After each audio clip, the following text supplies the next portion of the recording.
All right. You do look good. You're right. It's time for another episode of It's Just Genetics. I love this. So We've turned the room pink this week because we have. Was that deliberate? Oh, absolutely. Yes. I don't do things undeliberately. We kept our promise. We've got the Love Doctor on. Stop it. We've called you the Love Doctor. Stop it. I'll take it. It is the I'll Love take Doctor. it. Love Doctor, London's Hitch. I'll take it. Whatever it I is. feel like Mate. I'm in that movie Hitch. Exactly. People give me that nickname. I've just had to like stick with it. Did that inspire you? No. No. I was going to ask. I love that film. One of the things with any profession is you normally there's like a course or something. This one, Yeah. there isn't. No. But so how do you become proficient in? Well, what do you do firstly? It's so true. So I'm an actor, but I'm also a dating coach, hence the Doctor. And I coach people, primarily women, on how to attract the kind of man and relationship that they want. I do coach guys as well. Yeah. But my content is more about how to attract the kind of person you want for a relationship. So naturally, that's just drawn women in, and so the focus has been for that. Nice. But also, I coach a few guys who, they want to get a relationship. So how do I get into it? Yeah. Yeah, you don't study for this, or No. you can, but I guess you can study psychology because there's some people who are like, I guess maybe dating coaches who have studied psychology. I feel you have to be naturally introspective and observant, Yes, right? 100%. Something I'm not. Yeah, definitely will be about some things, but Yeah. I have a He natural. needs your help. He does. treat Look this at as this a man. quiz. He does it. I've I actually have pulled to you. beat them off him. That's probably what he needs help. I've actually pulled you here so you can help me. Yeah. Standard. Can you imagine the long game? Kit, can I get you on a podcast? 100%. It's actually just a free session. Mate, I would absolutely do that for you, 100%. But it's more. So basically, I've always had male and friends and female friends come to me for dating advice, and they always felt my advice really helped. Why you specifically? Why did they come to you for dating advice? I mean, obviously you look great and you're a charming man. Purely because he's sexy. Imagine. Just sex appeal. That's a Literally, good question. I'm very observant, Okay. and I have a genuine curiosity with it. So even with like the acting, which you get right, like if I'm working with someone who's crazy, amazing, right? I'm very observant. Like, what is it about this person that makes them amazing, and how do I incorporate that? So I've always been a very observant person in terms of dating and seeing what works, and just a genuine curiosity of, okay, why are we attracted to some people and not others, or why are we attracted when someone shows up like this instead of like this, right? And understanding what men look for, what women look for. And I'm also not afraid to say what I believe is true. And sometimes what is true isn't always the nicest things to hear. Yeah. Right? But there's a way you can say it that is constructive and loving. So I think that's why I've had people come to me in the early days for dating advice, because they felt it really helped, and those things were playing a part. And then I just started putting content out for fun, as a hobby on YouTube. And then I started getting some traction. People started messaging me saying, hey, your content really helps. Can you start coaching me? And that's how it's grown 4 years later. That's sick. That's cool that it's come from. I think anything where it comes from a hobby is awesome. It's just so organic, isn't it? Yeah. It just means it's like your life reflects your work and your art, I suppose, in that respect. And I guess it's quite a useful skill because obviously you're an actor as well. Yeah. I guess the observant thing is something I was just thinking about there is no wonder you pick up so much, because psychologically humans have similar, I guess, reactions and ways they do, or not always similar, but there's certain almost blocks of things people will do reactively or depending on who they are. Naughty. Now he's telling you. Now he's telling you. I'm fuming. But I remember because I met you at, I don't know if you know this, I was doing a talk. It was like a 3-minute talk or something. Yeah, really quick.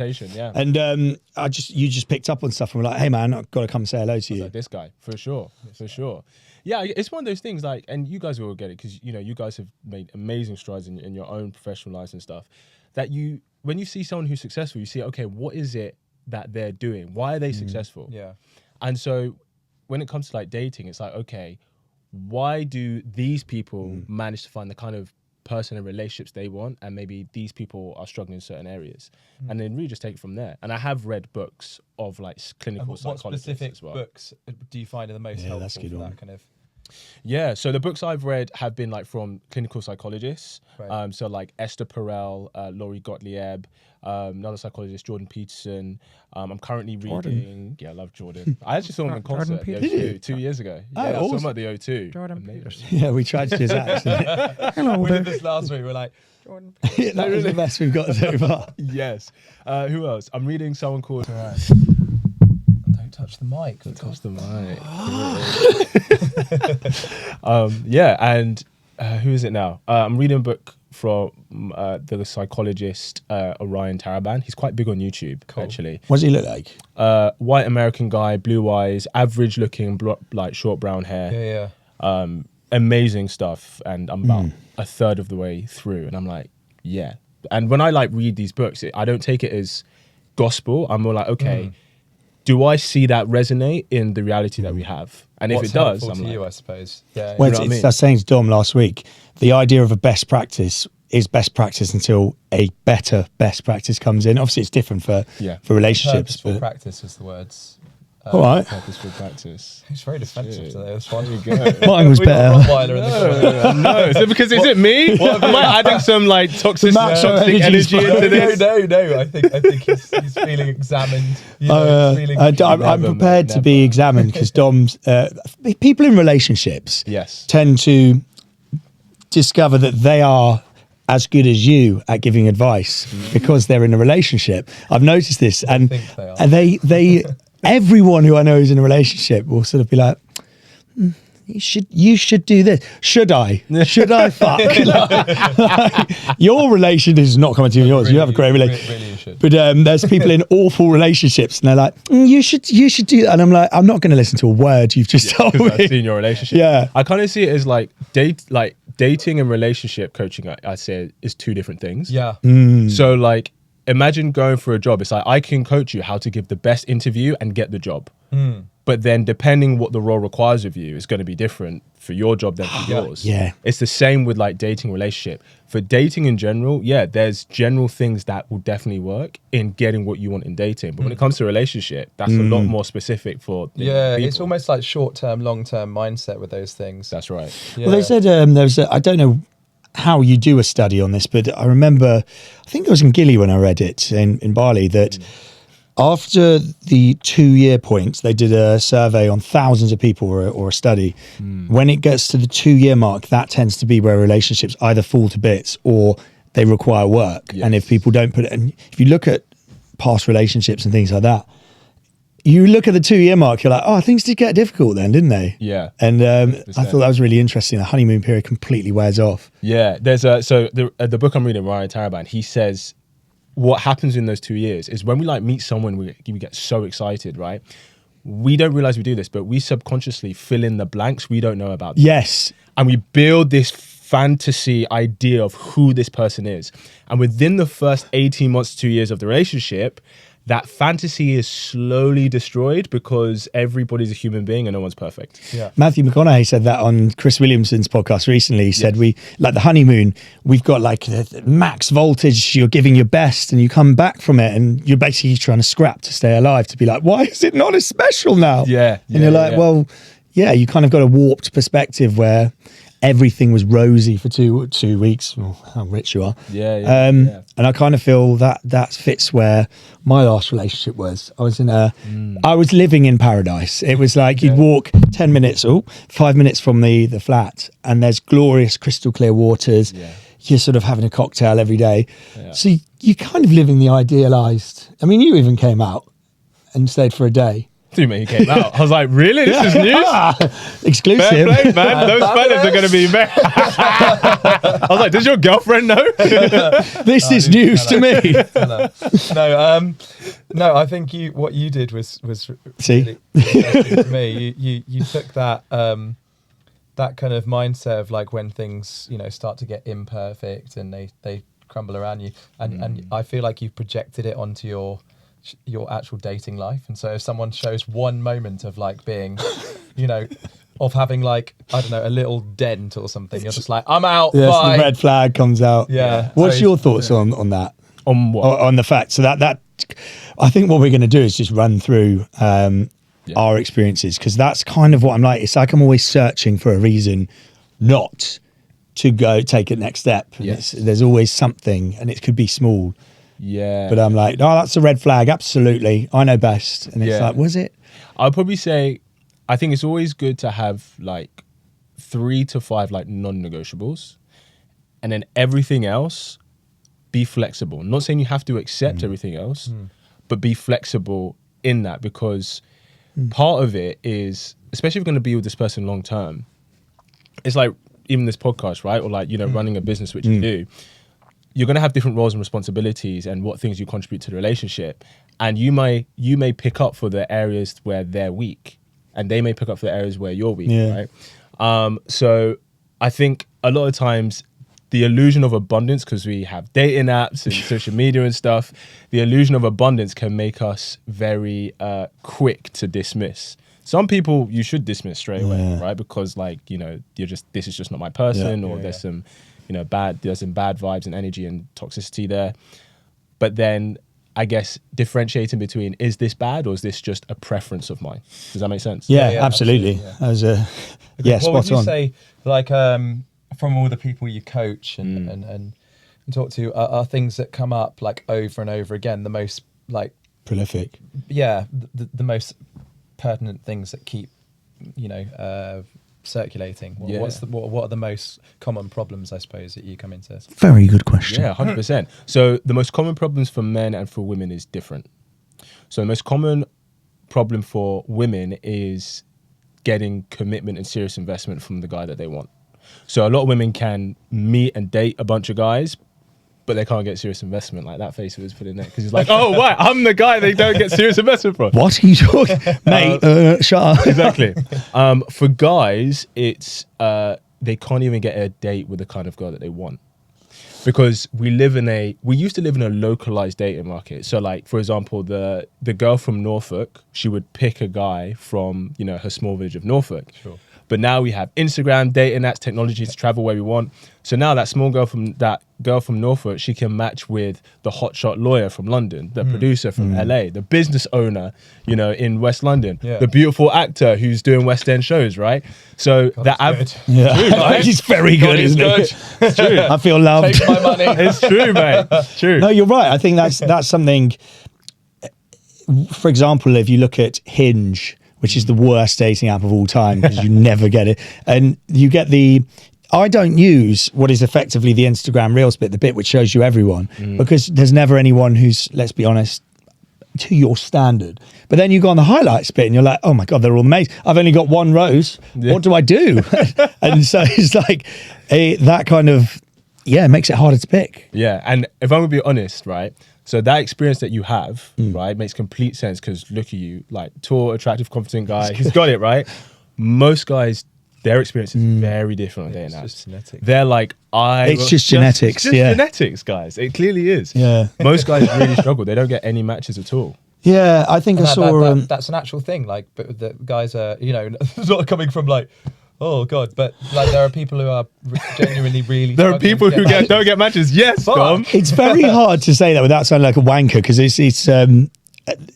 I mean, we weren't always in a position where this was the case. That's why I think that's why the it's just genetics thing is a big thing to us. But just to elaborate, I haven't done dating apps for many years, and when I did, I wasn't on them for long. And this isn't like a defense thing, but like genuinely, sounds like it is. I found the craziest thing is when you don't like set your distance or whatever. It'd be like, here's this girl from, I think on Hinge particularly, be like, she's in Denmark. And you'd be like, great. Why? It's just like, And why? then, as you say, the gap filling starts. You're like, no, she's probably the best woman I will ever meet. And because look at her picture of her with dogs, she's clearly, and that gap filling thing, by the way, just to revisit it, is wildly powerful. Yeah. Like, I do it.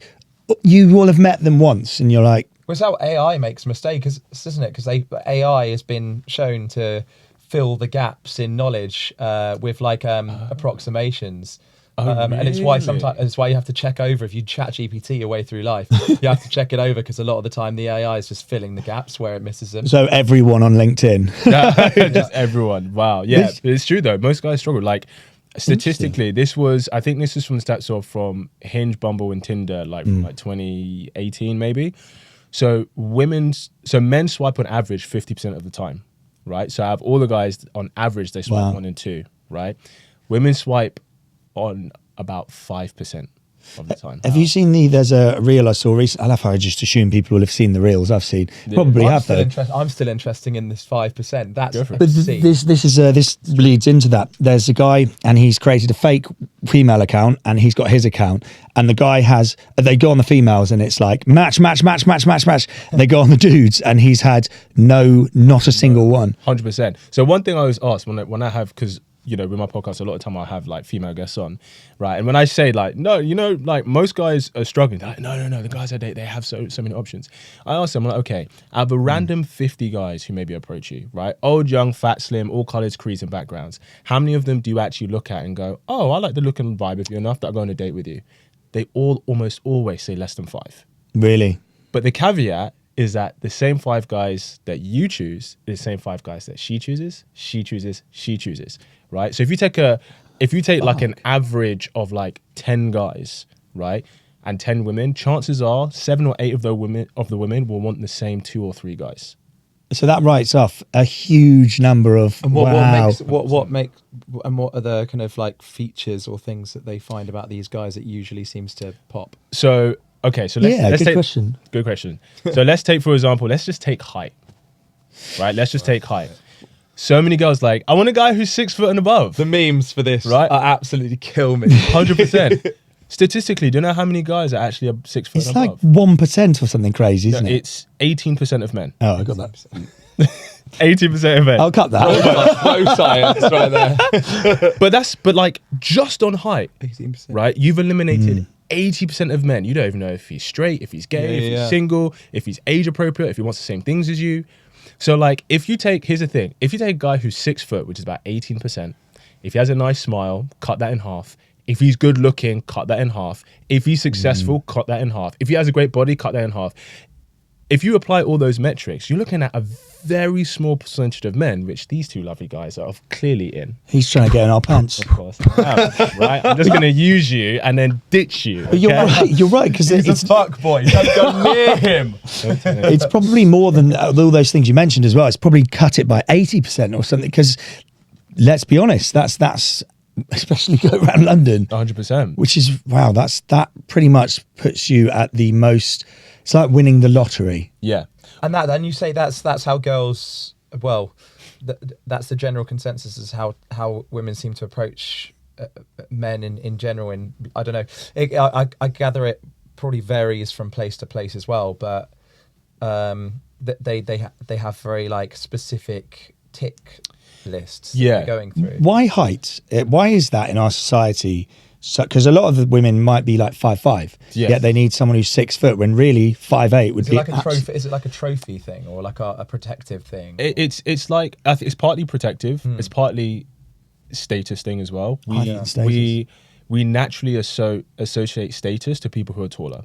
So like the amount of people who are actually 6 foot and above in the population is about 18%, but the amount of CEOs that 6 foot or taller is about 45%. Yes, I've heard. Really? Yeah, Yes. That's mate. These stats. I actually did. I was at work the other day, and I played that looking for a man in finance. 6'5", blue eyes, whatever. And we actually did a Google of how many people actually have 6'5", blue eyes, trust fund, blah blah blah. And it was something like 400 people in Probably in England. Apparently, it's like 400 people in like America.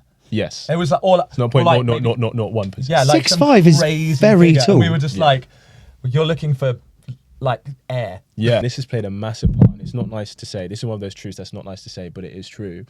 Is that if you take the average guy, right? It's unless he's like super successful, so unless he compensates with money and maybe success, and maybe if he's really funny, he may be able to get a really, really attractive girl. If you take the average girl, she's looking at the very, very attractive guy. If she offers very easy sexual access, he will take it. But that means he's indulging in having sexual relations with a woman that he would not actually take seriously, but she doesn't know that.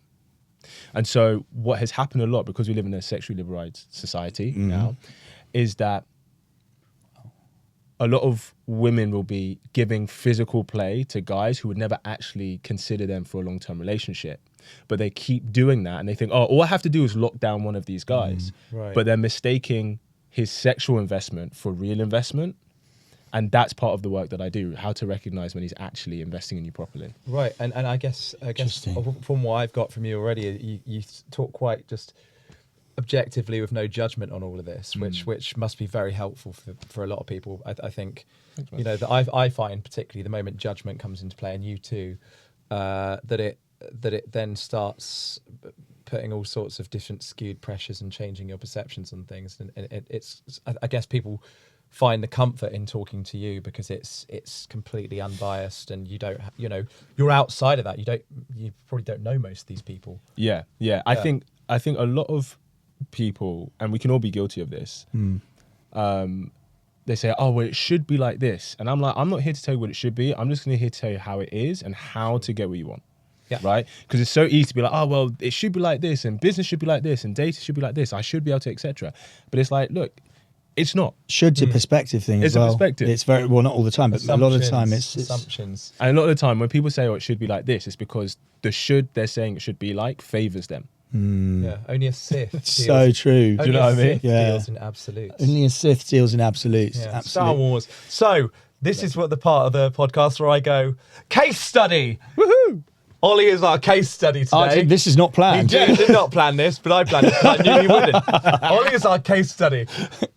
Please tell us, Oliver, how is your dating life going? Oh, okay. And how can the Love Doctor help you? Yeah, I'm hopelessly single. I wouldn't say hopelessly.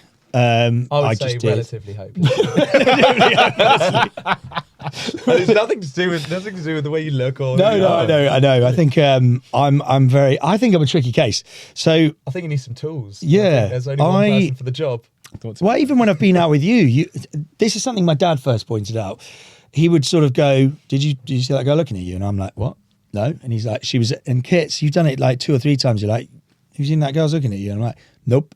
I'm oblivious, and maybe it's the ADHD or something, but yeah, I think I've probably missed a lot of opportunities because I'm not really interested in, I guess, approaching women as much, and I think that comes down to it's just genetics. It's something I've not always been this confident dude, and I used to get rejected all the time by girls, so I think there's that's kind of played into that. So now when I do get female attention, sometimes I'm like, you're like me? This is amazing. Yeah. But I mean, what do you want to know for this case Well, study? from what I've heard, You're probably better to describe what's going on. From what I've heard, you just don't like. It's not that you're bad at approaching. It's just that like I don't think you approach firmly enough a lot of the time. You don't like make your intentions known, and I think. And I think you kind of go like, I'm going to be the nice, polite guy. Probably, yeah. In this situation. So what do you feel is like, because I know you go on dates, right? So you don't have an issue getting attention from women. Is it that you're not dating the kind of woman that you actually want? Well, I think that probably factors in. So Dom's referring to, and you've noticed this, obviously the company I run, we're often around loads of beautiful women. Yes. And some of them might have expressed that they're into a bit of the... You're a big boss man. The Ollie Anderson. And listen, that's me. Good looking big boss man. Of course. She's like, I'm going to take it. It's like, I don't shit where I eat, firstly. But yeah, I guess that kind of puts me in an environment where you're not really receptive to the idea of dating unless they really like take time to come inside. Normally they treat me as I don't know how to say this. They treat me like the Pinkfluence guy. So it's like, oh, hey, blah, blah, blah. So there's no real deeper connection that can occur in that environment. Yeah. And when they do, you're like, oh, okay, cool. But I don't know. I maybe it is the case that you've summed it up. I look for certain things, and if one thing, sheets, definitely. Yeah, but it's not like I'm intentionally doing it.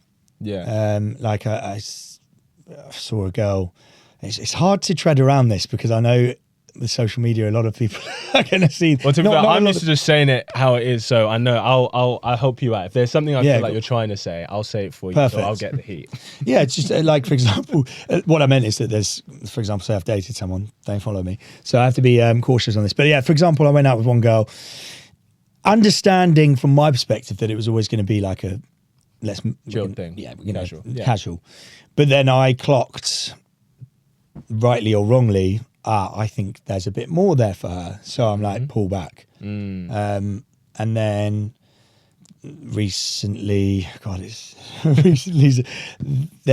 I've been on a date and a couple of dates, and it's just not enough. No oomph. I'm not like, okay, cool. This, I kind of want that feeling of.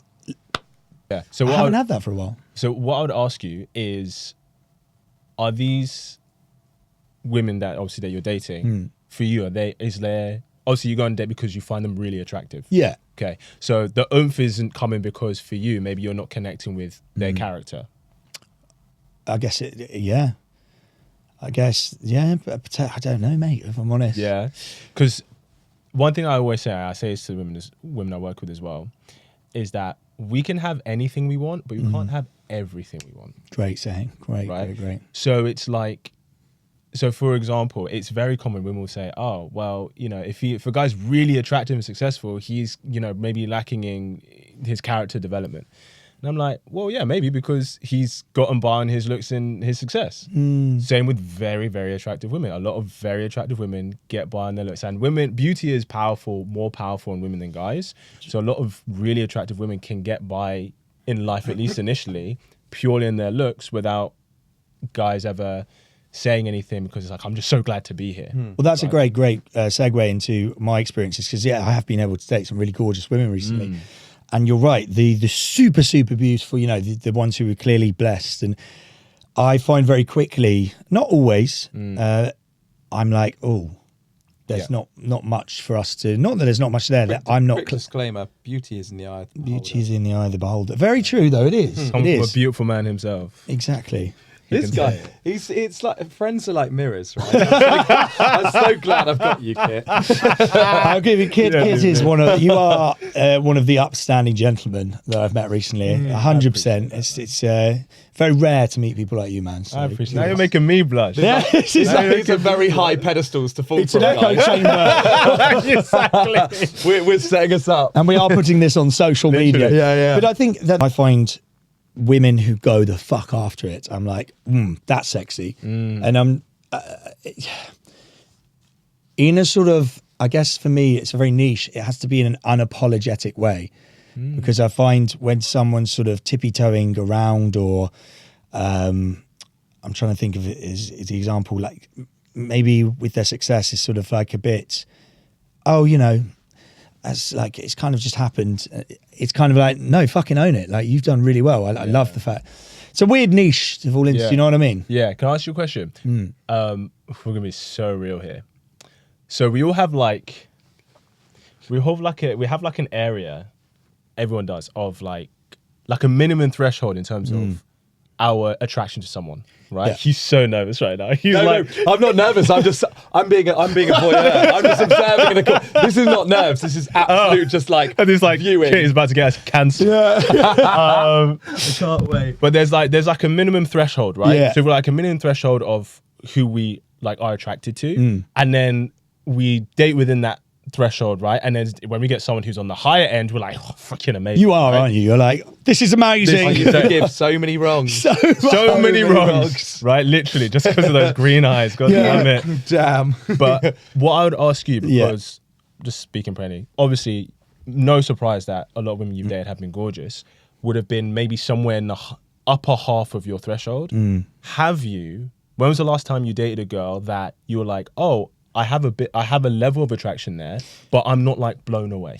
I think, if I'm honest, this is a savage one to answer, but a lot of the girls recently, they're all of them are beautiful. I think everyone who goes to date is beautiful. But I get it, if we're going to talk objectively, as you say, I would say most are in that bracket nowadays, because in fact, almost all, because it's more for me, if there's an attraction, great, that initiates me going, cool.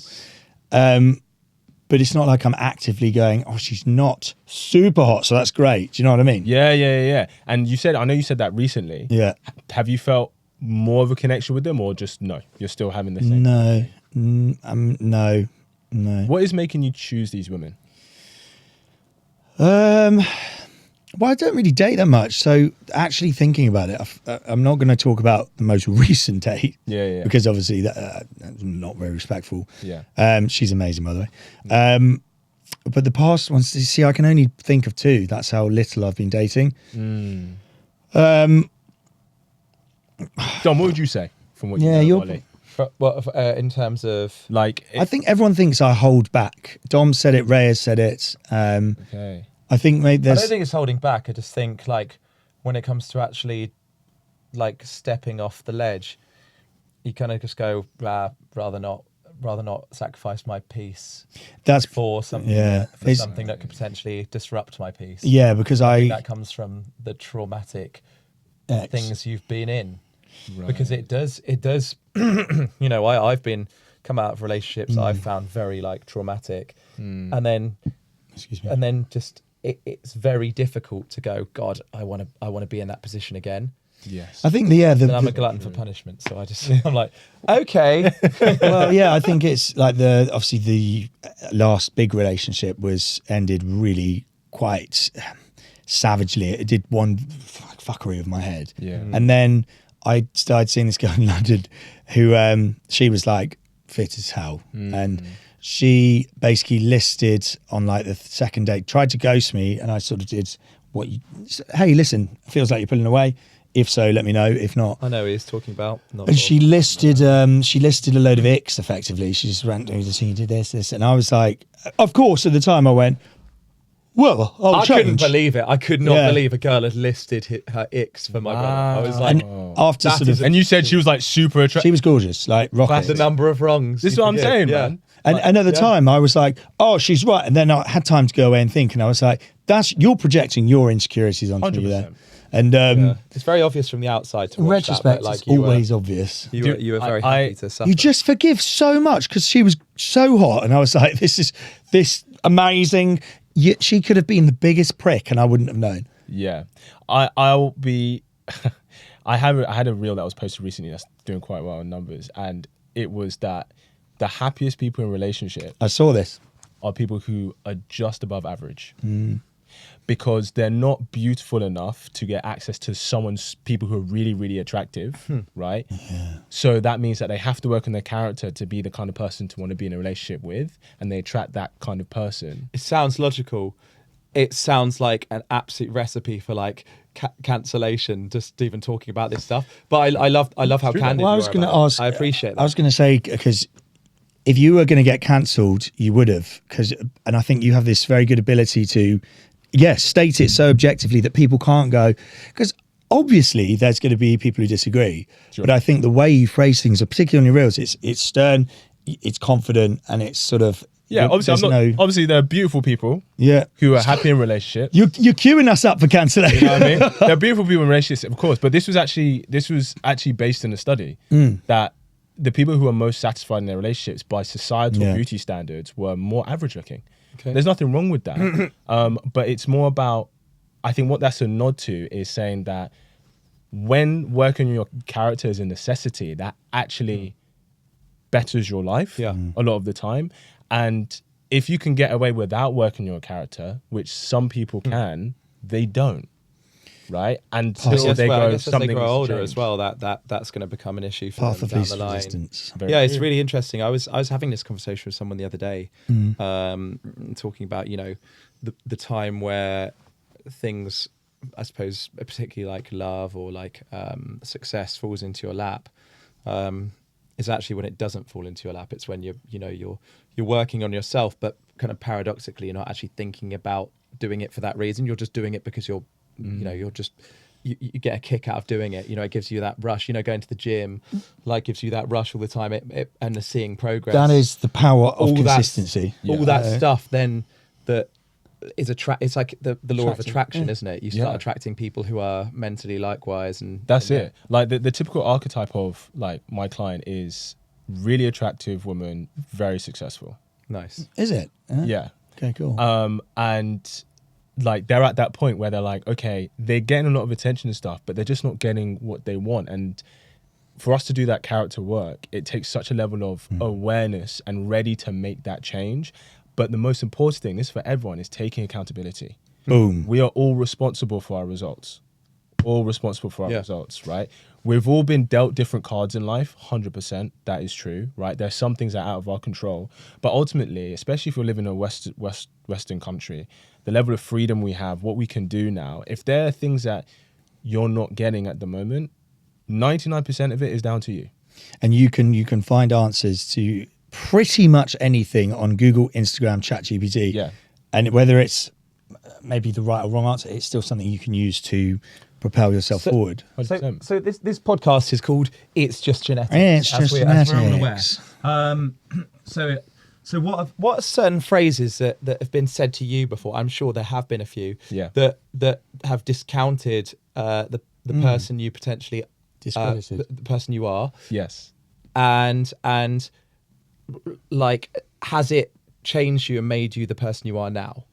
Interesting. So do you mean about like the business, the dating coaching? Or? So no, just about your Acting. character as a person. Like for example, you know, You're someone said to naturally me, talented as to why you got a role, for example. It's or like discrediting all the work you put someone in. said to me once, is a good example. I think I said this in like the first podcast. I was in a swimming pool at a pool party, and someone literally, and it stuck with me for ages, and literally changed how I operate. And they went, "Oh, I thought you'd be more ripped than that." And a bunch of girls that I, you know, was like, you know, would be flirting with or be, you know, was happy around, and then I instantly was like, get me out of this. Yeah. Oh, that's such a good question. I've had people say that they thought I was quite arrogant. Yes. Which, I remember. He's like, yes, that was me. Yes, I said this. I said that. No, which I is remember you which is said. like, you know, fair enough, you know. And then they get to know me, and it's like, no, I'm just a straight shooter, man. Like, I'll just, you know, I admit my flaws and stuff. But also, if you're gonna ask me about what's going on, I'm gonna tell you. But was there a time when you weren't potentially like like that? I suppose confident and forward straight shooting. Yeah, I think I've always, because I've always, I always ask questions, right? Good. Because I always want to understand, especially when it comes to like kind of psychology and human behavior. So like this sounds crazy. I'm the type of guy that I'll have lunch with someone from the KK third, okay? Just to understand. Okay, third. Okay. All right. Just to understand why they think the way they think. Yeah. Obviously, I fundamentally disagree everything you stand for. Of course. But also, I recognize you're still a human being. So like, I want to understand, why do you think this way? Where does this come from? So I've always asked questions. I haven't always had the confidence to say what I believe is true. Yeah. But I won't lie. Yeah. I find it, I think it's just... Where's that come from? You know what? It's weird. It's not even a karma thing. I think it's a pride thing. I see myself a certain type of way. And because of that, me lying, not saying I've never ever lied in life. We all have. But I feel I can, you know, I would be betraying myself by lying. So if somebody asked me something, and sometimes I had to learn to shut up, in a sense of like, you know, as an actor, especially like in our industry, musical theatre, right? A lot of the time, if there was a debate, it would be me against the entire room all the time. Right. And I had to learn that, hey, sometimes if there's a conversation going on, I don't need to give my 2 pence. I can learn to shut up. And I had to learn that lesson. But if you ask me, I'm going to tell you what I think. Yeah. Don't be upset about that. Yeah. Because I'm not going to lie to you. Good. Well, this is the thing with. I think I just had to have that. I just wonder. I think my question is like, like going deeper, and feel free to answer this. But where does, like, when did that become important, and how did that, was that instilled into you, that kind of ethos? I see what you're saying. I think having the courage to say what I believe is true, that maybe I know some people might not like. Yeah. I won't, honestly, takes courage. Yeah. And there was a point. Definitely does. There was a point where I was just like, oh, maybe I shouldn't do that. But then I started. What was that point? It was when I was doing a show in town, I was doing Tina, the musical. And I love the entire cast, just FYI. Big up Tina the musical. Big up Tina the musical. And there was a point where I'd realized that I had a few people who were really loved me. And there were others who had made judgments about me because of my opinion on certain things, especially when it came to dating and stuff like that. And I was like, huh. And it changed the dynamic of my interaction with people because they'd made these judgments. And did you have any specific judgments that you were making that you knew were having an effect on those members of the cast? Like what were those judgments that would rub people up the wrong way? Yeah, sure. So it wasn't judgments. Like I said, it was asking questions. So like, for example, or things that I would observe. So like, for example, like one thing, so one of the girls would say, I'm just gonna say it. So like, this is what this room's for. This is what it's for, right? Dig. So it's kind of a classic thing. Not always, but like me as a black man, if I'm dating a white woman, not all, but some black girls have issues with that, because especially if they look at me, and I'm going from what they've said, as one of the good black men, looks after himself, on his purpose, doing whatever, and it's like they think, oh, you go for the white girl because it's like a status thing, and I'm like, no, it's not a status thing. I just go with who I connect with. And the irony was the people was coming from in the cast, all their boyfriends were white. So I was like, how can you even say that? Yeah. They're like, no, it's different for us. And I was like, I don't judge on color or creed. I judge on character. Yeah. It's even with something like, for example, and this is like theatre world. Have you heard about the blackout nights? Yes. Thing? Yes, right. I have. So I posted a video saying I vehemently disagree with that. Yeah. I think it's divisive. I think we're about inclusion, inviting everyone all the time. Like, you know, we share this space together, right? Some people message me privately, be like, man, I so agree with you.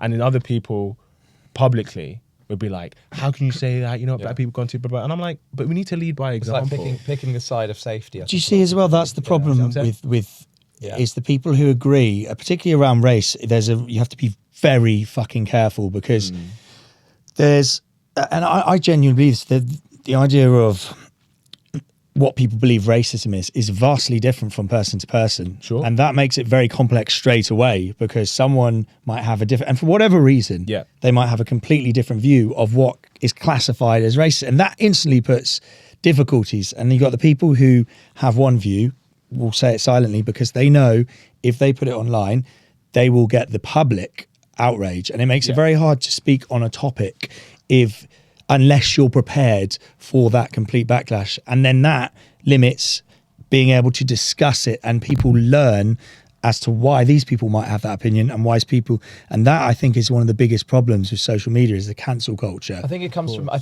from the way I see it. There's very obvious things that are racist, and obviously, and we're all aware of these.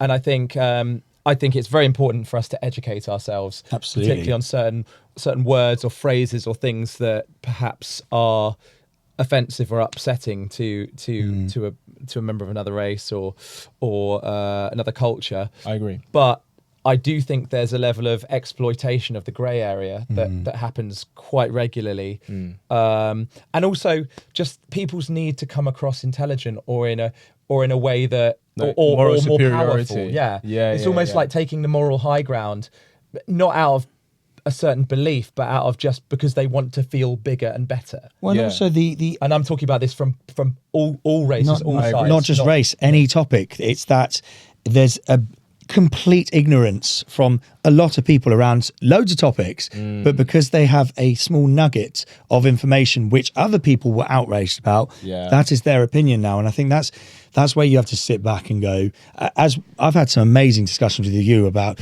all these sort of topics, which could be, and it's great because I always learn from you. And I think that's why it's so important to be able to speak about these. When you speak openly about it and you get shat on, if you're the one shitting on that conversation before you're going, okay, this is great, they're having this discussion, double check yourself, because otherwise the issue you want, or the prejudice which you are seeing, will never ever get resolved, because you're not allowing talk and education about it. Yeah, 100%. And I want to answer your question. Yeah. And I didn't mean it to Oh, go what into was the race the thing. question? But obviously, because we like we were talking about dating in Yes, the past, and yes. one of the things. So one of the having the courage to kind of just speak it about dating, or like, for example, if she was like, oh, why didn't a guy choose me in that sense, or etc. And I'm like, oh, well, because I'm like, how did you date him? Or like, well, if you're a woman and you want to attract a masculine man, which is the kind of man you say that you want, then showing up in your feminine is going to help you. And sometimes I've had more and more, actually, people are like, yeah, 100%. But back then, people are like, what the fuck do you mean I have to change how I have to show up? I'm not saying change you, just show up in a different way. But what helped me continue to have maybe the courage to say the things that I observe to be true and believe in that, is that I started to draw people into my life who resonated with me and my tribe. Boom. Good. And the more that happens, the more you're like, I think what we have to ask ourselves is, whatever we're saying, does it come from good intentions, right? Because we can say the same thing, but if it comes from, and I think what you're saying about, and I appreciate it, saying about how maybe, especially in dating and stuff, I may touch on contentious topics that some people may love, some people may disagree with. But regardless if they agree or disagree with me or not, I'm always coming from a place of good intention. Yeah. I'm always coming from a place of, okay, this is what we observe. This is what works. This is what we see works, right? So if somebody says to me like, but it's interesting though, because there's very much a double standard in terms of how we will communicate how men can do better and how communicate how women can do better as well. For guys, we tend to take more of the shaming tactic, like, yo, bro, you're freaking fat, man. That's why she doesn't want you. Like, get in the gym, or like, you're working part-time at so Pizza to the Hut. point, Like, isn't if she wants You're to have a posting family, cringy Instagrams, mate. do you know what I mean? Do you know what I mean? But you can't. The example I give, right? You ride line bikes, sorry, I'm going to bang them up. It's true though. It's true though. But like, and that's just because, you can't be like that with women. It's very insensitive to be like that with women. So there's a way of saying, okay, well, have you tried this? And if not, let's do this, because we see that this works, right? Who's like your ideal role model, or the person that you go, this is the person I want to be like? Okay, what is it that they're doing that you've yet to start doing? And let's start doing that. Yeah. And that's where the results come. Yeah. Do you see what I'm saying? Yeah. Really well good. put, Change man. is good. And was there ever a time was there ever a time in your life where have you always been good at this? Have you always been like, I suppose confident, attractive, like all the things you were telling us? Have you always been those things, or no? I was going to answer for you. To have got so good at doing this, there must have been an arc. Like there must have been somewhere you've come from. Like what made you be good at advice, be good at just helping people like this, and what made you want to do it? That's speaking on. I got to meet Kit's family. Yeah. And and you can see like it's often you see someone's parents and you can see so many traits, and your mum's a force to be reckoned with. She's the epitome of career woman. Yeah, she's a weapon. Love that. I remember Ray just before you. But is that where it came from? Yes. No, I wouldn't say particularly from that. I mean, I'd probably say in terms of my attitude. He's eating again every podcast. Sorry, it's the chocolate. Well, my parents came. I've got a very much like, life isn't fair, so what are you going to do about it? Right? Because my parents came to this country with £200 in a suitcase, and they both made incredible success of themselves. So like, what excuse do I have? Amazing. And that's awesome. And you went to Tring, didn't you? Yeah. So they managed to fund you through Tring, which is ridiculous expensive. That is really fucking expensive. It costs more than Eton. So props to them. It's pretty amazing what parents honestly, can do. These drama places are. Yeah. Props to being a parent like us. So I think it's, for me, it was always like, okay, well, at the end, I'm in charge of my life, right? And so if that means, for example, like if I have to work twice as hard and twice as smart as my beautiful Caucasian counterparts just to get as far, then I'm going to do that. Yeah. Right? No. Is it fair? No. Sure. But like, even when it comes to dating, it's like, okay, if you're an average height guy, this is even ridiculous that we say this, but if you're an average height guy, that limits you for a lot of girls who would like have this height thing, okay? And it's like, okay, you can't do anything about that. Cool, but what can you work on? So that's really interesting. Yeah, I think you've answered my question really well. The fact that you're talking about, you know, the situations that you're in, they exist. They're there. There's nothing you can do about it. Yes. So the only way you can get through it is to work out a solution. Well, here's- and that's and like you were saying, you know, with people who are shorter or people who, you know, are struggling to get consistency or to find the right people, etc. You're coming up with solutions to fix that problem based on the life you've led and the life your family have led. I think it's And like here's a perfect something complement I've to your- noticed about people like yourself, Kit, who have worked damn hard to get where they've got, is they never complain about the position that they were in. No. Never. No. They never, because they've worked hard. But someone who's not got there may complain, and it's not going to be all the time. But I've never heard you be like, "Oh, I've come from this position." You just like there's not even. This any- is. I mean, I'm gonna say this because I'm biased, but this is like a very typical thing of Nigerians. It's very much Is the it? culture because like the new Conservative Party leader, she's Nigerian, She is. Yeah. right? Yeah. And obviously we were saying like, oh my gosh, this is amazing. It's like, yeah, because we come here. Badendorf? Yeah, I should know her name. I really should know her name. I don't. So credit to you. I can't. I don't. Prepare for comments. We'll put it on the social. 100%. I don't want to get involved in that political landscape right now. But yeah, it's true. But in terms of my journey to like get to this point of coaching people and like, you know, I think as guys, as boys, we get to teenage years and then we start taking an interest in girls. And then at least where I grew up, every guy made it almost their second mission to get what I call a PhD in women. Right? Yeah. How to attract the kind of girl you want. There's that really cute girl, I have a question, how do I get her attention? How Read do I the get her to game. want me? Exactly, the game, right? Yeah. The game. Look, I read the game. I read the game when I was probably about 18, and Yeah. it changed the game. It changed the game. I'm not gonna lie. You can use it as a literal instruction book, and it worked. I don't know if it does He anymore. was- I he don't know if they was- see straight through it. Yeah. But at the time, I remember literally taking like really examples that were like almost scientific and Yeah. and using them and being like, shit, this is like voodoo magic. It's so true, and it's when it comes to like the thing is when you become as an adult when you date, right, from like when you're young, etc. One of the first lessons that I think guys should learn or they do is that because every guy's been that guy where he really liked a girl. And she's like, I just want someone nice, etc. You be that nice guy, but she still goes off with the dickhead or something. Every single one. Every time. And you're like, what? I don't understand. And this is where, like girls will say they want someone nice, but first they want someone competent. Yeah. They want someone capable.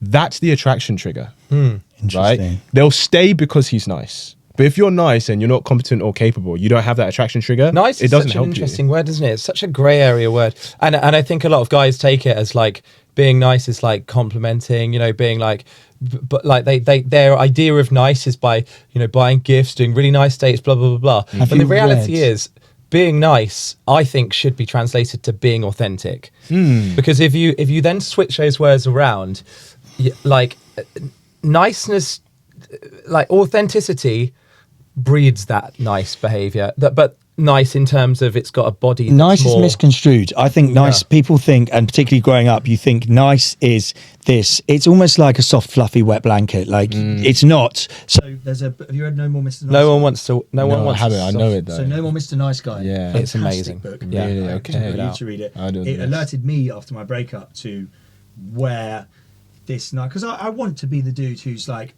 as Dom said, I want to be this authentic, nice dude. But you're right, you would do things, buy gifts for them, and then use that. Well, I got you this. That's toxic. That's Yes. fucking toxic. And then all these things the nice guy would do, which actually they have a motive or they would be used as ammunition later. Because you see couples, this is obviously out the territory of dating. This is more relationships, but couples.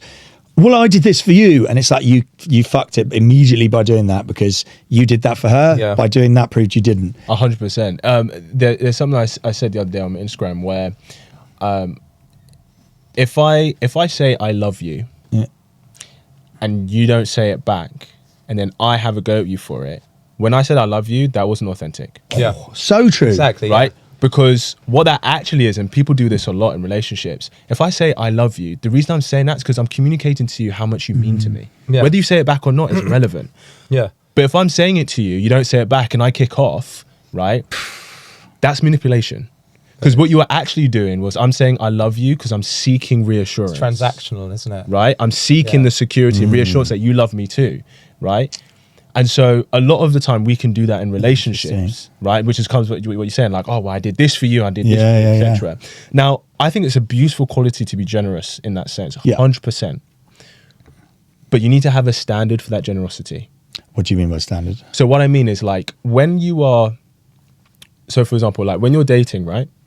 Imagine you start at opposite ends of a bridge, and in the middle is the relationship. I take one step, you take one step. I take 2 steps, you take 2 steps, right? Now, if I take 3 steps and then you don't take a step, I don't move.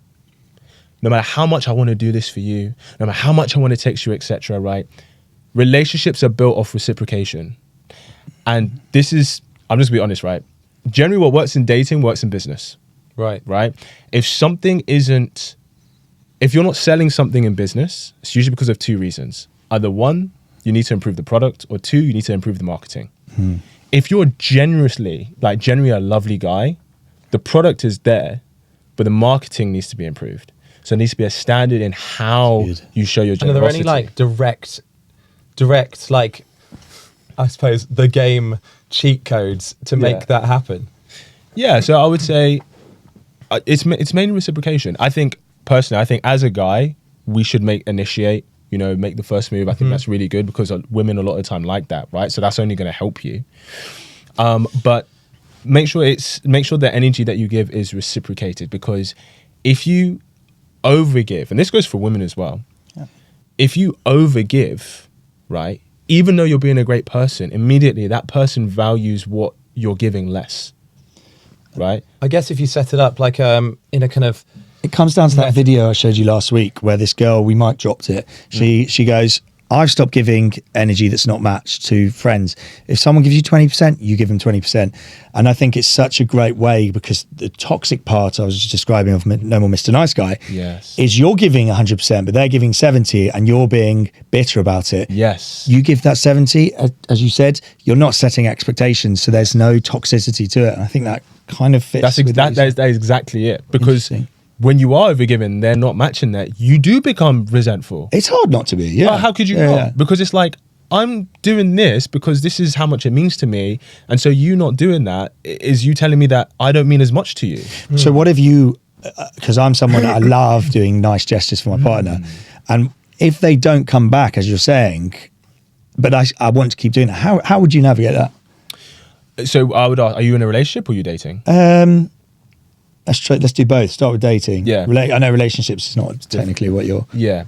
So if you're doing a lot and you're dating and you're not getting the same reciprocation in terms of energy and investment, you need to pull back, don't you? Yeah, I would say just lower how much you're investing. It's literally what you just said. Yeah. Because sometimes if we overdo too much, we don't provide them the space to do as much for us. Yeah. So we have to provide the space for them. It's like people who are like, they love texting all day, every day. Not for me. Right? Not for me. Some people are like that. And they're like, oh, if I haven't heard from him in a day, right, then I have to text him. Why hasn't he texted me? Because I'm busy. Right? Maybe you're busy. But also, and I guess this is something I've noticed more with women, but then she'll be like, oh, but like I'm always the one initiating. I'm like, yeah, because you're not providing him the space for him to initiate. You said something the other day on your podcast, which I found really interesting about, I'm going to butcher it, so you'll have to correct me. Go for it. But it was along the lines of women maybe realizing that someone's just not that sexually into you because they're not giving everything. Is there a way to fix that though? Fix what? When things aren't being reciprocated on one side, what's the way to, how do you deal with that? Like, you just said pull back. You just pull back. Yeah, I mean, I would say say lower. If you're dating, I would say lower the investment, because the more we invest, the more we naturally build an expectation. What's like they say? It's like playing hard to get. It's kind of an element of that. You're just going, not exactly, but you're pulling back. And as you say, you summed up beautifully. That's that creating of space. Actually, how we would describe it normally is they're going, it's an element of that. If that makes sense, I've probably butchered that. Yeah, no, it's. I mean, because it really works. it does work. Yeah, it's really down to reciprocation. You know, like reciprocate the level that they're giving you. And do you think that kind of that disparity and that kind of that balance being off a lot leads to things like cheating and that's a good question. about, like what because I've got, I mean, in London it feels like there's everyone is naughty in London. Everyone's a little bit naughty. Everyone's doing silly things. Yeah. What do you think causes that? Just and obviously you won't have the exact answer, but like something in general that you've noticed that causes people to, act out and go after other things, etc. So is it the choice, or is it? Take out the fact some people are just dickheads. Very The remaining amount. Very true. I think a big part of it is that we've never had to exercise discipline with our sexual nature. Okay. Because before we used to live in a society where, well, A, it used to be illegal to have sex outside of marriage. Yeah, there was literally laws against adultery, weren't there? Exactly. Yeah. And B, if you did, even when it became not illegal, it was heavily frowned upon. Right. Now we can sleep with whoever we want, whenever we want. Yeah, there's a and culture there's no ramifications for that. Now, I'm not saying there should be, but we have this freedom that we've never had to exercise discipline with. So it's so you're saying it's on the individual to exercise that level of integrity and self-control. Yeah, because the more perhaps that might make them feel better. 100%. Because the more freedom you have, the more responsibility you have to take. Yeah.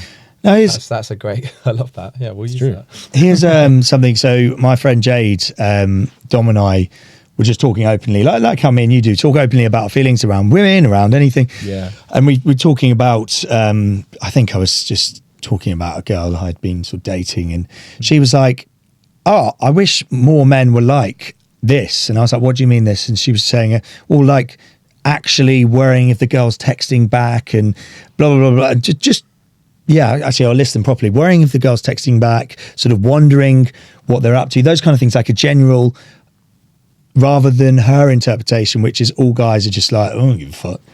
And it made me realise that that's her perception of all men. Yeah. Because of her experiences. And I think I was talking to another girl, I won't name her, but on the train back from somewhere. And I was saying how I do coffee dates now. And she was like, I wouldn't go on a date. And I was like, why? And she was like, a coffee date? Are you serious? And we started talking about it. And I explained how the reasons I have for it, which are, A, you don't have alcohol to loosen up your beer goggles to make you fancy anyone. Very true. B, you don't have alcohol to play a role in sort of manipulating your feelings. C, if it goes badly, you can exit quickly. And D, it's a much more natural setting. You're side to side walking, for example, with the coffee. So it's not as intense. So you can get to know the actual person rather than. And after that, she was like, same thing. Oh, I didn't know this is how guys perceive. And that sort of two girls now who've said that after me sort of speaking made me realise that actually probably a lot of women have this conception or misconception that men just don't really. They're like, yeah, birds, great. No, I shagged her. No, that's not the case. Do you think it's that? Or do you think it's because there's an element of wanting that control? And what do you mean? That's that's how I feel about it. Like when a girl says something like, oh, why isn't he wanting to text me back all the time? Why doesn't he feel like that? I don't think it comes from like what they think of the man. I think it's because they want that element of power and control. Because it gives them the advantage. That might be the power in this situation. Yeah. I feel like a lot of the time that it's a control. It feels like that's the same thing as these girls having that perception. Because I don't feel that at all. Well, they're out of control of you. So the only way they can. I thought he just went. They're out of control. No, it's true. So remember what we said earlier when people say it should be like this, and a lot of the time what they say it should be is to give them. Yeah, it's almost like a leash they're advantageous. trying to create. Yeah, and I get it because damn you women. This is one of the things, right? And there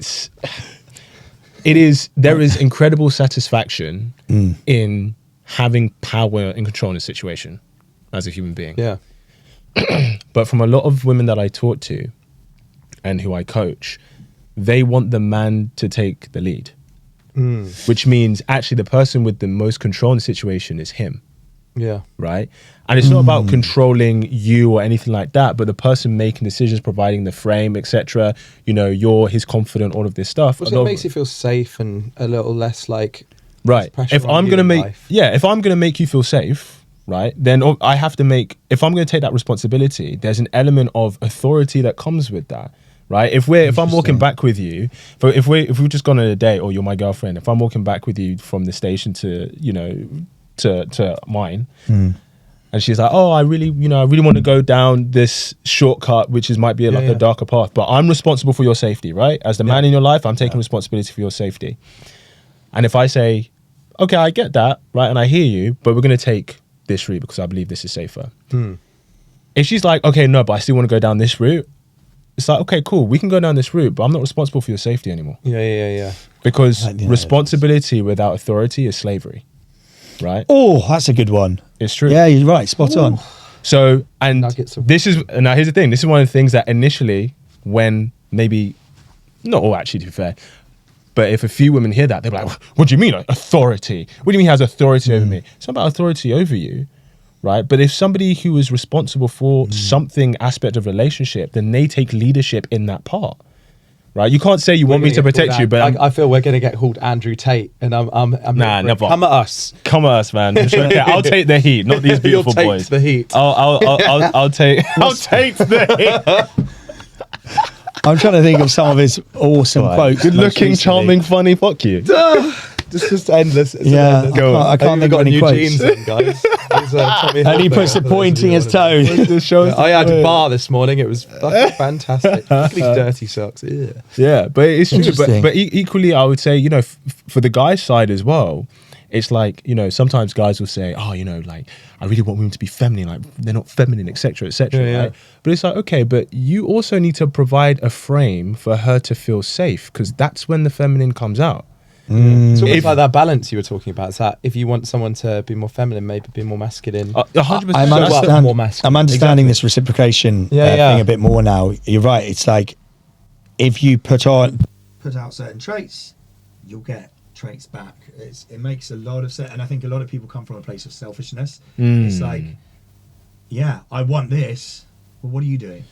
But I think the problem that then occurs to me when that becomes you know, when it's like, you know, you create that balance is then the inauthenticity could easily creep in. You know, I know from you know, being in relationships where I've got toxic. You know, I can admit this.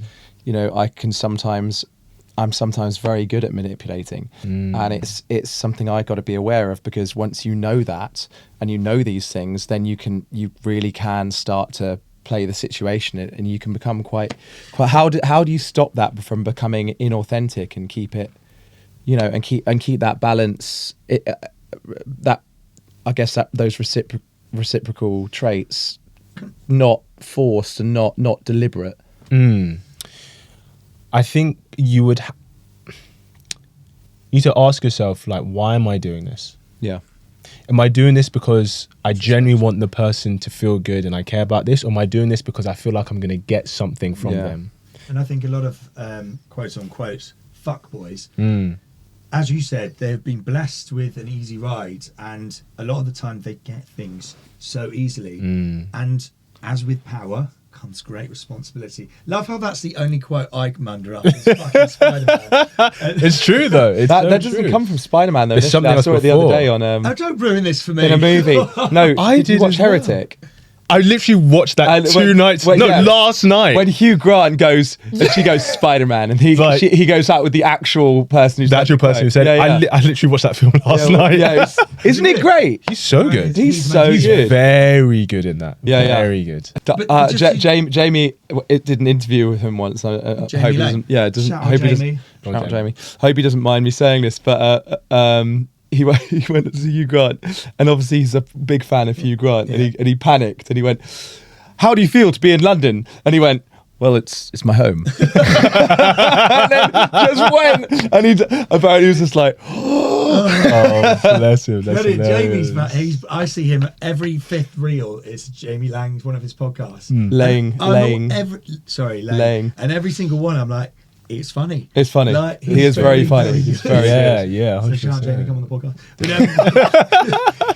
Jamie, would you like to come on the podcast? On that note, I think that's where a lot of manipulation becomes almost normal to some dudes and women to some extent. Yeah. I wouldn't. When I'm speaking from a point of my perspective. Yeah. And I think because they got their way, often they might not get it sometimes, and then manipulate to get to that comfort zone that they sort of have before. And I see it. You see it in relationships around you, and it's something I've made sure I try and call out. Fuckboys are called fuckboys for a reason, you know. Legends. If you're calling a fuckboy, the paradox of calling a fuckboy is that clearly you think they're attractive and I suppose can fuck.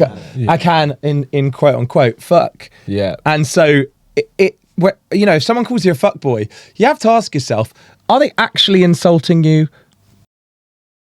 Let's ask the viewers what does a fuckboy constitute to you, and is that term necessarily a bad thing, or break it down for yourselves? Ask yourself the question. New merch coming soon. Fuckboy jumpers. Fuckboy merch. We should make fuckboy. If you want to be on my channel, just absolutely. Let's it's so true. I mean, essentially, if somebody calls you that, I mean, subtly, I think guys would take that as a compliment because oh, you're telling me that I get women. Some form of serotonin, isn't like, it? do you know what I mean? It's like you're telling me I get women. I have felt good every time. Who says it in the Sydney Sweeney and Glenn Powell movie? She calls him a fuckboy or something, and he comes out with like the best response ever, and just keeps walking. It's phenomenal. In fact, I've got one more question before we crack open the seasonal sweets. Yes, which you can't have any of because do you think from reading the game, for example, or like that kind of from that time, you know, 90s going into 2000s with Neil Strauss and that kind of that harem of guys who were learning that kind of stuff. Yes. Do you think that it's that is a kind of rudimentary and timeless aspect of dating, Like that just super season goes straight through and it's still prevalent today?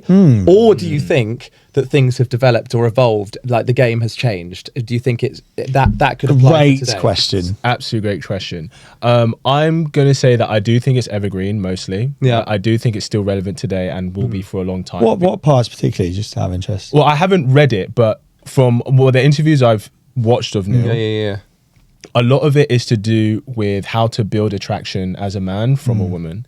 And when it comes to attraction, we don't have a choice in that.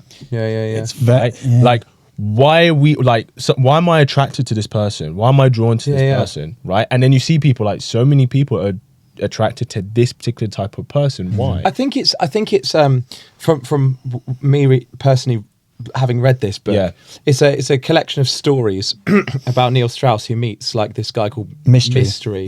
And they go around, and this guy basically, you know, he's like not a very good looking guy, but that teaches these like quintessential tricks. He's a short, bald man, Neil Strauss. But these tricks that they create, where they literally go into bars and steal people's girlfriends and things through like these little things, like approaching from the side to a group, singling out the person they want, and then talking to everyone else in the group so the other person gets jealous. 100%. So, okay. Peacocking, which is where he goes in with a stupid hat, and it always... And all these tricks were working time and time again. Yes. And these things, from what you just said... Well, you had a strong response to that, so I'm interested. So, okay, one of my journey of dating, etc., right, which I guess kind of plays into that, but this is a conclusion I came to in my own experience that works. The more attractive a girl is, the less I'll give her physical compliments. In fact, I probably won't. Right, because she's so used to hearing that. So it's like breadcrumbing. It's not even thing is, it's not even pen and paper. The thing is, it's like it's not even breadcrumbing. It's more like how am I going to stand out from every single guy who's tried to talk to you? Right. Also, 100%. If there's a group and I want to get her attention and she's super attractive, talk to the others. I'm going to talk to everyone else but her. I'm going to almost friend zone her in my mind because she's never used to being friend zoned. Yeah. She's never used to feeling that what that is, right? I think because they went as guy's far trying as to go saying, you know, go into a group of girls and then just tell the rest that you're gay. And then like it apparently causes even more an even larger shitstorm when all of a sudden it's like throws everyone off guard. You're like, ta-da! Yeah, because in London, you'd have all the gay guys after you, and you look like an absolute stud because no one fully knows. Is he gay? Is he not gay? Yeah. Equally, when there's been like, you know, because I used to just date girls purely because they were very, very attractive, and then, you know, it's the character. Even if it was a casual thing, it's like, no, I still care about who you are as a person. And if I'm in a group and I feel like maybe the girl I like is maybe the girl that maybe doesn't get a lot of attention, I will give her so much attention. I will like say like, wow, like you're great. I really love what you're wearing and stuff like that. Like I will, because if she's used to being in the group where she doesn't get that, right? Because here's the thing, we may doing it for charity. not for charity. I'm doing it because I like her, right? No, see, everything you're doing is to give yourself. It's essentially elevating yourself to a position where they're going, he's different. Is he worth investing in? That's it. That's how it feels to me. That's it. Because the thing is, we can you imagine under the bus with kids. But because we may not. Oh God, we're gonna get killed. It's okay. Just blame it on me. Blame it on me. Yeah. But like, we don't remember what people say, but remember how they made us feel. Bang, Right. spot on. Yeah. Do you know what I mean? Yeah. So yeah, it's true. And like, there's the gay, like, women who get the guys they want, they know guy game, as in like they have game to get guys, right? So like, for example, one of the things I say is like, one of the reasons why bad girls can be so irresistible for a lot of guys, I'm just talking about attraction wise, is because she knows how to compliment his masculine. She'll be like, oh, you make me feel so safe. I feel so secure with you. She knows how to compliment him, but also jokingly insult him, because that's what builds tension. All of these things. And men are, I think, self-awareness, isn't it? I feel like this year I've been really exploring the idea of like how self-awareness can bring a huge number of benefits. Like, you know, you watch Matt Rife, for example. Yeah. He's so self-aware that his comedy, and he can never be cancelled. They tried. They tried to cancel him for some, and he made it. But he's so self-aware of what people are saying, how to respond to it, that he's almost like a superhuman. He's joked on every possible subject: disabilities, race, gender, and he does but it's it that level of intelligence and self-awareness to understand and to make everyone else understand that it's just jokes, and that it's that it's, you know, everyone knows where he stands. Yeah. Just on the note of, I think men are actually extremely easy to control when sex is used. Like 100%. Sex appeal, sexiness. It's almost pathetic how much I've been like, well, I've just dropped everything and I'm going for this woman. It's like, I've got no defences left. I must have her. And she will have like just put a sexy dress on. I'm like, I'm done. Lingerie, I will do anything. I am pathetic. It's like, true. I don't think that's pathetic. Lingerie is amazing. The irony is the very thing that gives women power over men sometimes is the very thing that they complain about.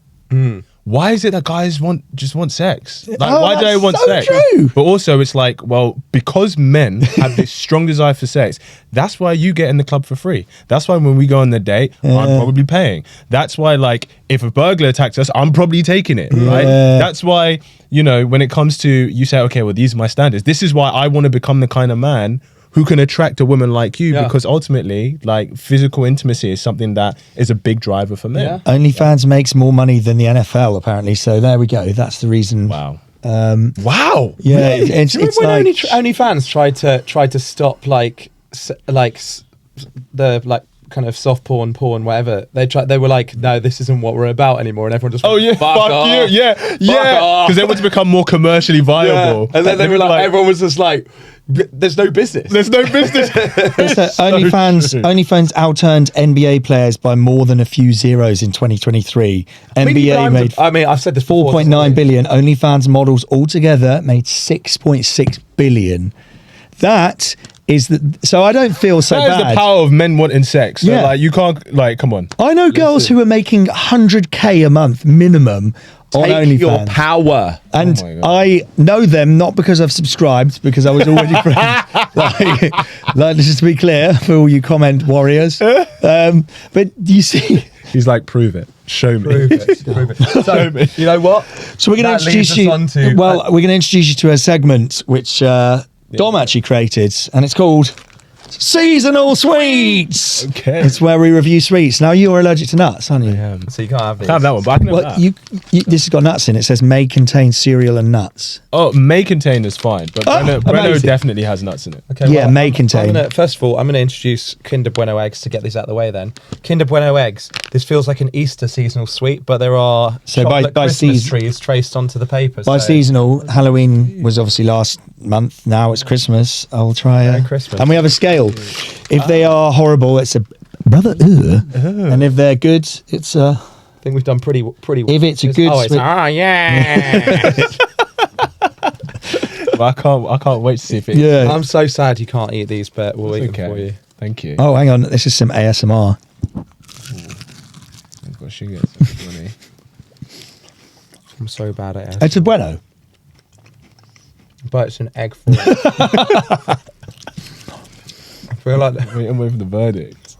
I mean, that's just a Terry's chocolate orange with Shut a up. Christmas wrapper. Ruin my fun. That's oh yes. That is an yes. Yeah, That's yeah. an RS. Okay. This is really underwhelming. Don't worry, guys. We'll have better seasonal sweets. Yeah. I'll take it. It's not as fun as we thought. I think it's fun. I'm ready for it. It is when we're fully prepared and we don't just go to like Tesco before we get here. Yeah. I'm sorry. 100%. These are called snowy crunches. I bet you went to the Amazon Fresh outside and got that. No, this was actually Lidl. Oh. Lidl. Yeah, and I Canary got Wharf. no, I got this ages ago because That's I a was. glaring opportunity to get a fantastic season. Well, I had- No one knows. I had crumble salted caramel mince pies, but I have eaten them all. Right, I think Kit should do the honour on this one. All right. there you go. I'll do it. Ooh. Yes, you're trying your hardest I'm to make trying. it seem I'll take exciting. it. I'll take it. This is the part Oh, where it's chocolate. Like, this is the part where it's I like, feel you can't- really bad that all we've got is a Terry's chocolate orange. No, because we're also going to talk about seasonal. what that is. It's bulking season, Oh. so we need some creatine. No, I have a creatine cube. And you can, won't I? I'll give it out. You all right? Make it 10. Okay, cool. Yeah, we're good. This may be my last podcast. So do we'll you find out. have anything to combat this? Just Nope. Let's have a How try. bad is it when you have nuts though? Is it like I'm going to die, or is it like a slight reaction?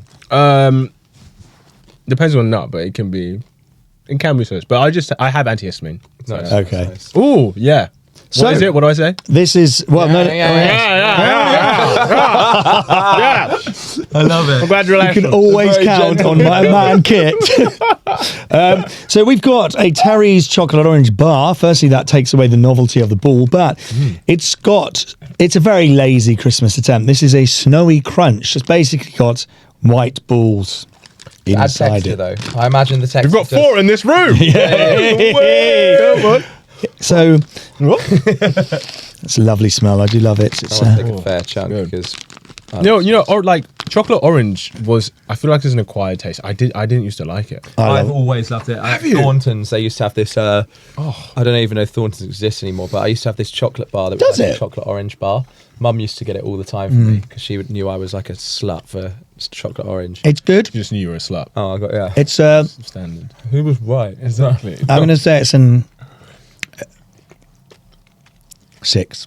6. 6 out of 10. No, I'm all the way on up. Oh yes, I'm alright. Yeah. I like it. Yeah. I'm about an 8.8. Okay. I'll Well, take we'll redo that. It's an 8.5. Oh, yeah. Lovely. 8.7. Then we've also got, so it is the season. You've seen these on Instagram. Have yeah. It is the season of bulking because you're not going to be shirtless in England unless you're at a metabolic class. And creatine is essential. We all know. Do you take creatine?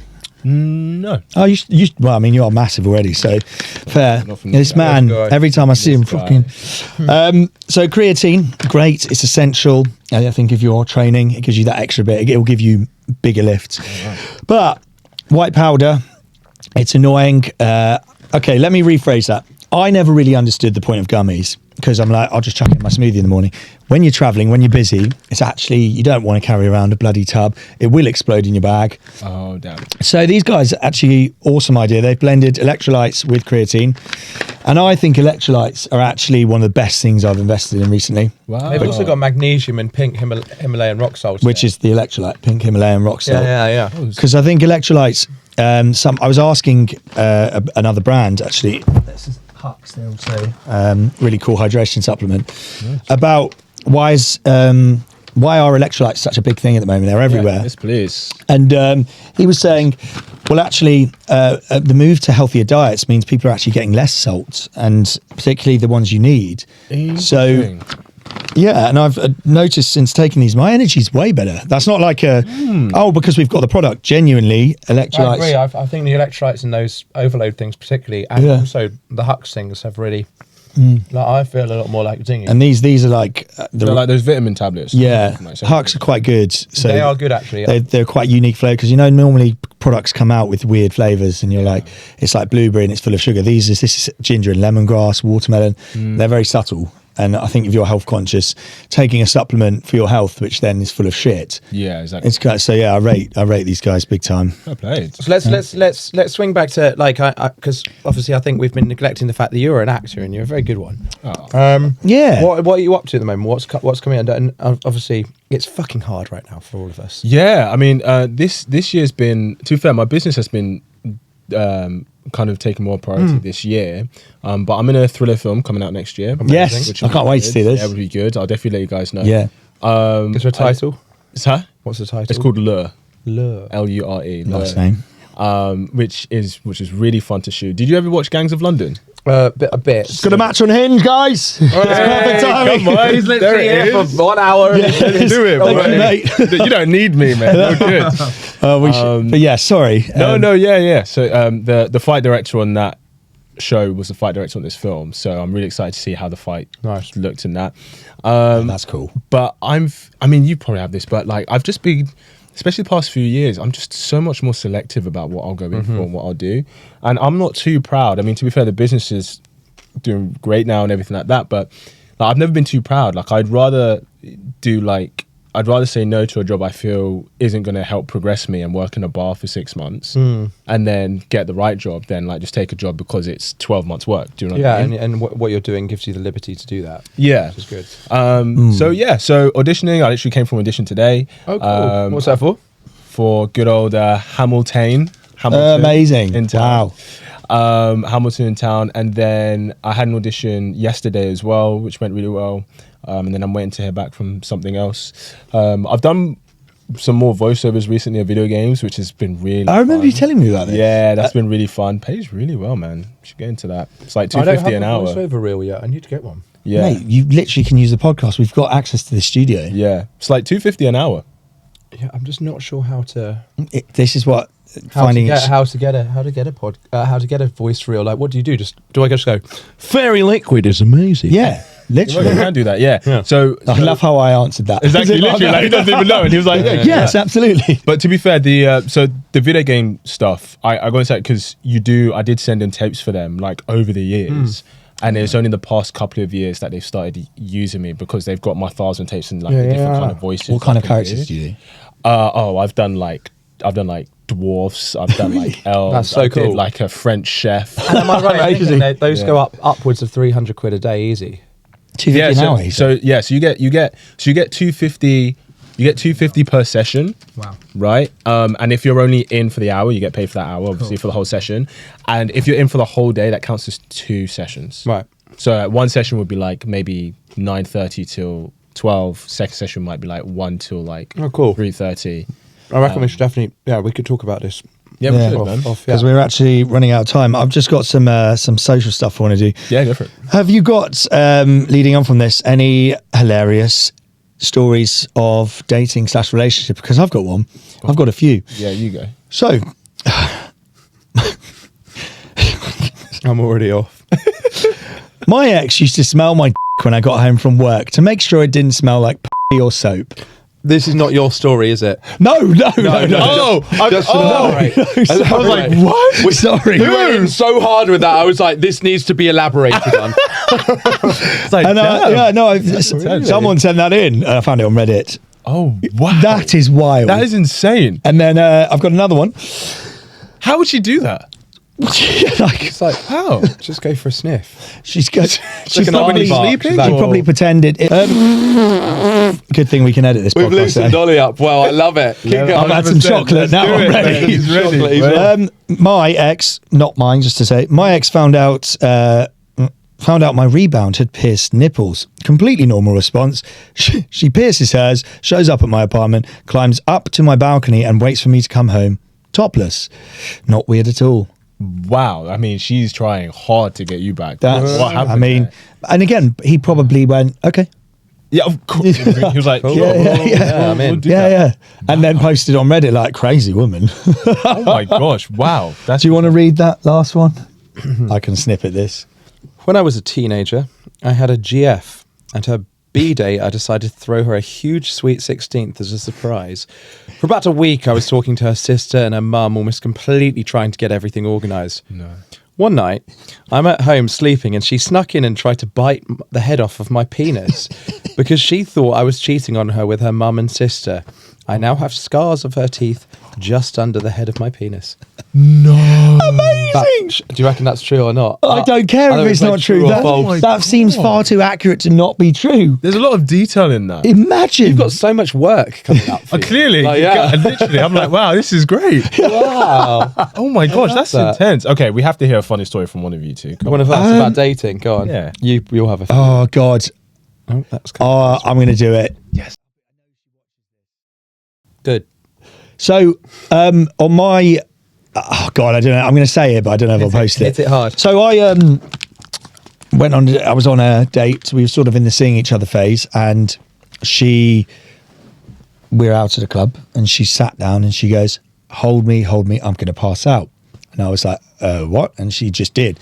And I was like, oh, kept her to the floor, and then she got up, ran away, obviously to loo. And I was like, she shat herself. No. So now you see why I can't do that. You can absolutely put this on. But wait, but why? Why did she just... I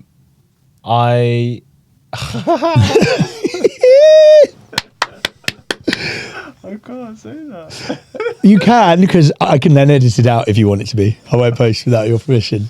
Okay. Oh, okay, guys. This was in my younger days. Do it. Okay. Anyone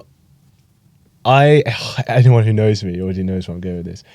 I used to have pool parties at my house every year, right? For like people I graduated with, people I'd worked with. That's awesome. And there was one year where there was a girl in the class who I was just having, it was casual. And we knew it was casual. I think you told me this. I probably have told you this. But there was also a girl that I'd worked with before that when she come to London, I would see her. She told me she was coming that weekend. So I said, hey, come to the party, but just so you know, there's a situation here. She thought about it, said, I'm going to come. So I said to my boys, I was like, don't let these two women talk. And then somebody who I hadn't seen for a while, she'd always been quite attractive, but she had a major glow up. Mm-hmm. And she was kind of sticking it on me as the day went on. She got more tipsy and she was like, Piece of kit, please. so with the girl who would come to see me for the weekend or come to party I see sporadically, she was like, really want to do something. So I was like, okay, I'll meet you in the shed in 5 minutes. Lovely.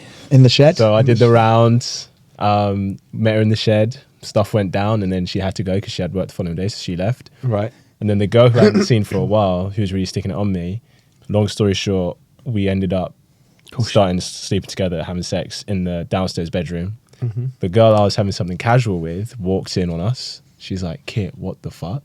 Oh. And I was like, and I was like tipsy and all this stuff. And she just stayed there. She was like, can we go up and talk? I was like, Can I finish? okay. So like we That's awful. like, no, I want to finish. So me and the girl, obviously we stopped having sex. I went upstairs. And then you had sex with her? And then she said Amazing. she was like, I know you've been to some other girl, go have a shower because I still want you to fuck me. And I was like, good one. She was like, no, I'm serious. I was like, oh. Wow. I don't see any man who would have said no to that. So yeah. You're a pig! You're a pig! And if they watch this, because one of the girls doesn't know about the other two, if she watches this now. That was years ago. She'll be that. over. It's okay. It was years ago. I was young. That's a good story. I like that. Square of love. You've got 2 minutes for your one. Do it. Yes. So Make it juicy. Yeah, it has to be good as that. yeah. So I mean, That's a good story. Well, when I was like, I say like maybe 18, I went to a Revolution bar Yes. or whatever in Reading, Okay. or whatever. Anyway, I started. How old? Revs? I started like I started getting with this girl, and for whatever reason took her back to ours. Now you can't just come in and be like, "Hello, parents. Here's a woman." Yeah. So obviously couldn't do that. Mum will be watching this. I genuinely apologise for this, but I had no choice. So I went into the garage gym. Don't show Dad. I went into the garage gym and just we like had our fun and whatever. He was and then I was blowing like, and then it got really early or something. I was like, right, you've got to go. I was like, this is just bad luck. I've got college tomorrow. It's like I was panicking like hell, and so I was like, go. So I walked her back and was like, yes, you're great, brilliant, whatever. You're great. Go. You're great. Toxic. TripAdvisor. Leave me a review on TripAdvisor. No, shit. And then the next day, to avoid any like confusion from Mum and Dad about anything I was doing, because I walked in, I was clearly hanging out my ass. I couldn't even go to college, I don't think. They were like, what's up? And I was like, oh, I got mugged last night. and then I was like, I've got mugged. I've lost all my money because I'd spent money wooing this girl. I was like, I got mugged. And I think literally someone gave me some money. Mum coming in. Did you know Dominic got mugged last night? I absolutely wasn't mugged. That is. I didn't know. Yeah, and I really sold a sob story to the family and went with it. Of course, you're an actor. This flagrant podcast liar. has had so much come out. That is brilliant. That's fair. That That's was insane. good. Yeah. I can't think of any. Poor parents giving you that sympathy. I know, but like there was, I just didn't want to address this situation issue. with anyone. Fair. So I think I got money from it, which was even worse. So Brilliant. Mum, I'll pay you back that 50 quid. Well, that ends the do your podcast thing, mate. very Fair nicely. Thank you for coming on, bro. Mate, Appreciate thanks for it. having This has me, been man. fun. It's been Mate, absolute it's been a pleasure. And I got fed. I love that. Yeah, do you know what I mean? You got some seasonal sweets. Seasonal You got some more sweets. Seasonal sweets. I will actually. Yeah, creatine. So that was episode a family. 5. That was a family story. That was a as well. family story. Have we got any family stories I can quickly think of? No, don't worry. That was one. That was fine. Just the one. Just with one. he's We'll save the goal. Incriminated himself enough. All right. Yeah. Cool. Awesome. Gosh. Yes, that's great. Mate.